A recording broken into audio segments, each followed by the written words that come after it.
garden niya, oh. Ito na.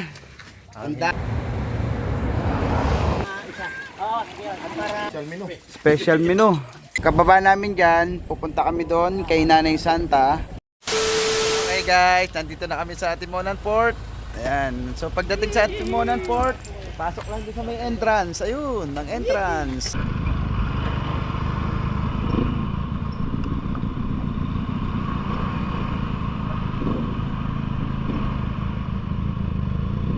Kukuha kayo ng ganito. Ayan, kukuha kayo ng ticket. Vehicle stop. Vehicle stub. Ayan, kailangan pala nito. Ngayon, pagdating ng vehicle stub, punta kayo dito sa may guardhouse 2. Yun nga eh. Kailangan daw nilang pirmahan to. Ayan. Tapos, after nito, dalhin mo yung ORCR ng yung motor. Tapos, dadalhin natin ang Coast Guard. Ayan, Coast Guard daw. Papunta kami dun sa opisina ng Coast Guard para pirmahan nila to. At the same time, pipirma din kami para sa record. Dali namin yung ORCR ng mga motor. Ayan. Ito na sila, yung mga taga Coast Guard. Sila yung mag-check ng ORCR ng motor. Ayan. The same time, maglalag kami dito. Ayan. Alright, next step. Ayun na, galing na kami ng Coast Guard. Punta na kami dito sa opisina. Ayun, magbabayad na kami. Ticket, counter. Tapos, ito yung... Dito po ang bayaran. Grupo pala, yun, nakakatuwa naman eh kasi pinagsama-sama na nila para isang bayaran na nga lang naman. Dito na kami, magkukompute na lang kami mamaya kung magkano yung isa-isa namin. Yung babayaran ay 54 pesos per head. Tapos, pag may back ride ka, plus 54. Gugutom naman kayo bago sumakay ng barko. Yun yung pier. Ito naman yung mga kainan. Ayan. Pwede nyo puntahan to, maraming pagkain dito, mga basic, okay dito, mga ano to, mga karinderya. Yan. Pwede. Tsaka may mga tindahan din na pasalubong. Doon naman sa kabilang side, ayan, sa kabilang side. Ayan. Ayun na yung barko na sasakyan namin, no. Parating na siya, parating na. Yun, ang lapit na, yun. Mga ano. Ayan na, bumababa na sila. Pinuntahan namin para alam namin kung ano yung itsura namin pag bumaba kami at sumakay. Ayan. Kasi pagka nandun kami, papunta diretso dito, hindi namin alam yung itsura namin. Bayad daw sa motor, yung mga underbone, yung lower CC, yung 399 pababa ay 300 pesos kasama na rider. Kapag may back ride ka, 140 plus 140. Pag big bike naman, 400cc up, 500 plus back ride na 140. Libre na yung driver niya. Ito yung sitwasyon sa barko. So kailangan ipapasukin muna yung mga malalaking Ilagay ko na doon. pero nauna na yung ibang motor. Nandun na. Kaya yung motor namin nandun na. Yung motor niya nandun na. So yung sa gilid, pinuno muna. Tapos yung sa kabilang gilid, pinuno muna yung motor. Then ipinasok yung mga sasakyan. Ayan. Kailangan puno muna to. Then pag napuno na yan, saka makakapasok yung ibang mga kasamahan. Chando, ikaw muna, Chando. Pitong motor. Apat yung malalaki, sir.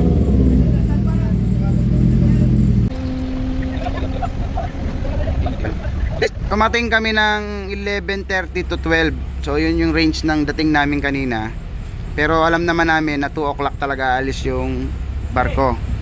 1 o'clock pa lang, dumating na yung barko dito, nagbaba na siya ng pasahero.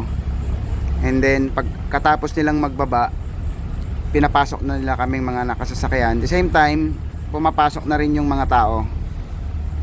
So, eksakto, halos na 2 o'clock, umalis yung barko. On time sila, on time yung dating, on time din yung alis. Okay mga idol. So, doon tayo maglalanding.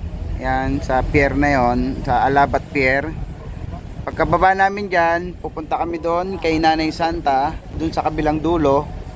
Then kinabukasan, mumotorin namin mula doon kay Nanay Santa papunta doon sa Perez. Ayun yung Perez sa kabilang dulo. So estimated namin mula doon hanggang kay Perez ay 2 hours.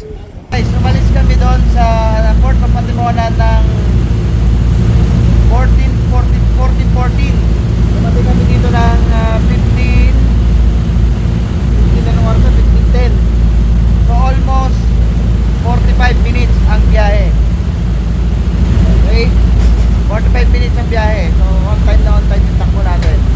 mga kasama namin, bumaba na sila. Riding. So ako lang wala, syempre.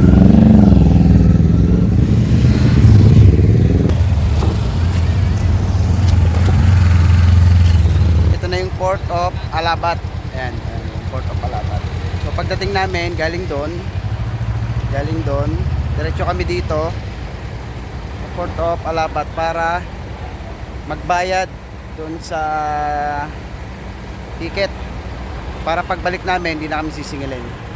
Dito na kami kay Nanay Santa. Yan, ito yung parking niya, yung signboard ni Nanay Santa. Yon, bila na si Colonel Alan. Tapos yung isa si Major Rene Boy. Yung mga nagtatanong kung saan yung area ni Nanay Santa, pag galing kayo dito sa Alabat Port, ito yung galing Alabat Port tsaka sa bayan, makikita nyo yung kanyang signboard. Signboard ni Nanay Santa. Okay, tapos ito yung entrance niya, kulay brown na bakod. Okay, ito yung parking, papasok dito. Pagpasok mo, syempre ito agad makikita mo yung kanyang magandang garden. Yan, ganda ng garden niya. At ito yung kanyang mga kubo.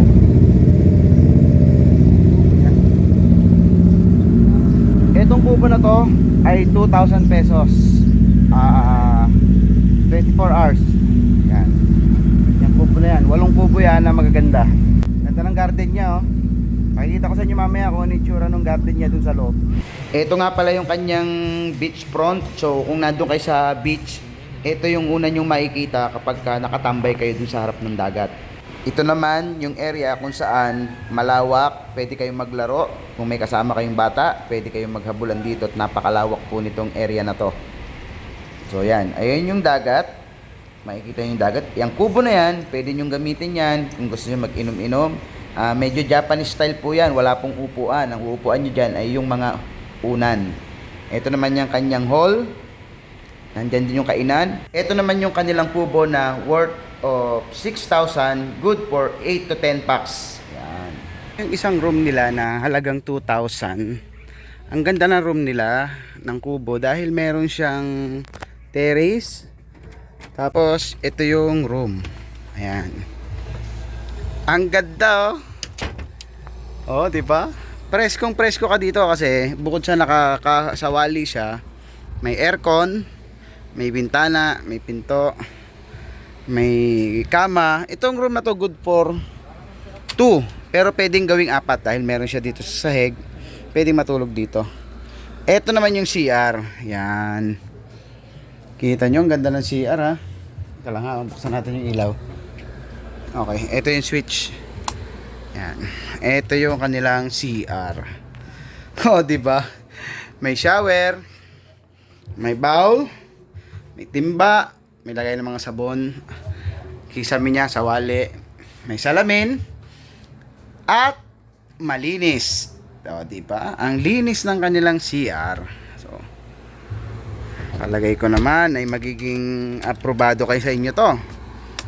Okay, safe, may breaker. O, diba? Ito yung higaan. Portable. So kung tatanungin naman yung dagat, ito yung katapat niya na dagat. So may mga rocks dyan. Merong ding floating cottage. And yung dagat niya ay napakalinis, guys. Puting-puti yung tubig at napakatining. And ito naman mga nakikita nyo na mga nyog is normal lang po yan sa dagat. At natural po yan. Natural na kalat sa dagat. Pero all in rating ko sa dagat ay nasa 9 sa 1 to 10. Pinakamataas yung 10, 9 itong 9 itong dagat. Dahil ang linis, ang linaw. At this time kalmadong kalmado. Okay? So nasa 9 po yung rating natin. Ayan. Yun yung pinag-anuhan namin kay Nanay Santa. Ayan. Ito iba na may-ari nito. Ito iba na may-ari. Ano, pwede rin tayo magpaluto dito kay Nanay Santa. Ayan. Ito, pinaluto na lang namin yan.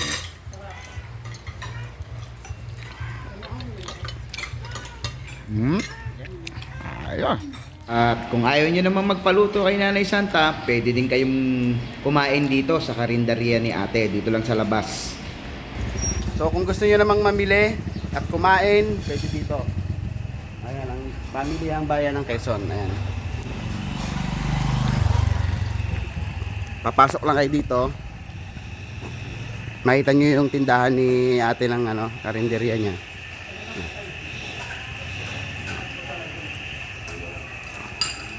24 hours. Yan. Dito yung kanyang kainan. Masarap kumain dito. Mura pa. May sukli pa yung sanda, no? Starbucks pa. Starbucks. Ito ito yung palengke.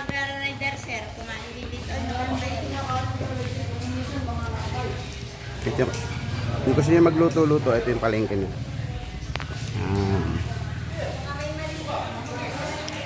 Okay, guys. So, nandito kami ngayon sa Quezon Port. Ayan. Ayun yung ito yung nila, tambayan, ito yung barangay hall. At ito yung kanilang konting view spot. At kung mapapansin nyo, ito na yung ginagawang tulay. Papakita ko sa inyo yung ginagawang tulay. Siguro sa kabuuan parang nasa 30% na to. Ayan. Kita nyo yung mga tulay, yung mga poste. Nakatayo na. O yung mga poste, tingin ko mga 50% na yung poste nya. Ngayon, kung dati nagbabangka or Roro papunta rito sa Alabat Island or papunta dito sa Quezon. Ngayon, pag natapos yan, in the future, from Lopez, tatawid po tayo ng papuntang Quezon dito sa may Alabat Island. Ayun. Malapit na. So yung mga rider, hindi tayo sasakay ng barko. Diretso na tayo dyan, tatawid tayo. Okay? Okay, ito kasama namin ang aming binisita dito sa may Alabat Cove. Ito yung Alabat Cove. Ito siya, si Kuya Choy. Ito naman ang aming mga kasama. Hasakay kami ng bangka. Pupuntahan namin yung Pulong Pasig. Alright, ito na nga. Nandito na nga kami sa Pulong Pasig. At makikita nyo ngayon na tumatakbo ako ngayon dahil ni-enjoy ko yung sandbar. Ayan.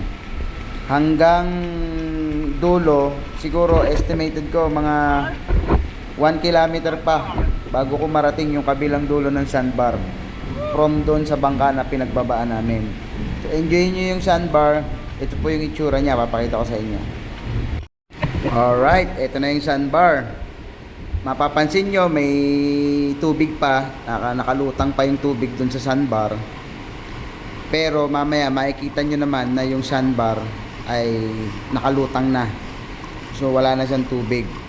At tingnan nyo kung gaano kalayo yung lalakarin ko from the start na bumaba kami ng bangka hanggang dun sa dulo, kung hanggang saan yung sandbar niya. Napakahaba at napakasarap tingnan dahil alam nyo naman tayo mga nature lover, ang na-enjoy natin yung mga creature na ginawa ng kalikasan. Ayan, lalong lalo na sa ganitong klase ng mga dagat. May mga sandbar at napakalinis ng tubig, napakalinaw, at matatanaw mo talaga yung ganda ng isla at ganda ng paligid ng dagat. Ayan.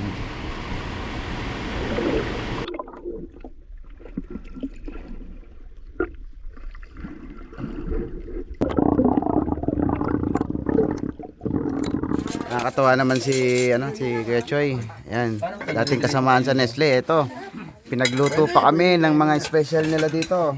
Special menu. Ginataan, tinola, pritong isda, sarap. Ginataang hipon at ginataang manok. Alright guys, so ngayon tapos na ang aming adventure. Uuwi na po kami from Alabat to Port of Panimonan, pauwi sa Calamba, Laguna. Alright, bye bye.